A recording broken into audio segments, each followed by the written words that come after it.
La provocazione è clamorosa. 585 sindaci veneti potrebbero restituire al governo la fascia tricolore. Parte dai primi cittadini una richiesta netta. Il sindaco di Treviso, Mario Conte, usa la parola meritocrazia.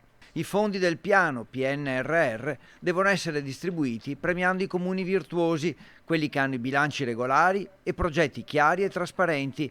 Hanno scritto al premier Draghi, se non risponderà, la prossima settimana è in programma un viaggio a Roma.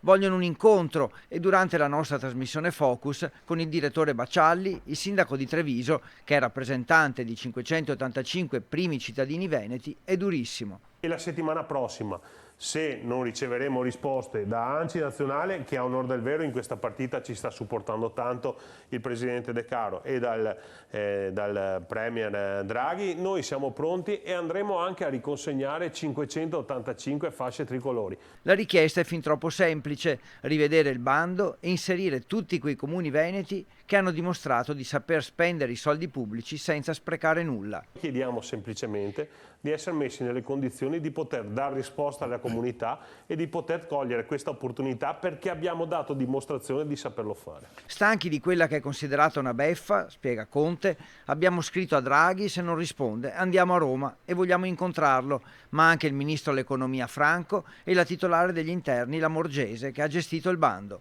Faccio l'esempio del comune di Treviso. Noi con questi soldi vogliamo riqualificare la caserma Salsa, vogliamo completare la riqualificazione della biblioteca SGIL, vogliamo sistemare le mura cittadine, che non sono soltanto un monumento storico. In altre regioni sono finanziati anche comuni in dissesto economico, in Veneto invece esclusi progetti di chi ha dimostrato di saper investire. Noi chiediamo immediatamente di intervenire con gli 800 milioni mancanti per poter scorrere la graduatoria e finanziare quei progetti che sono buoni, che sono già inseriti nei piani pluriennali degli investimenti dei comuni.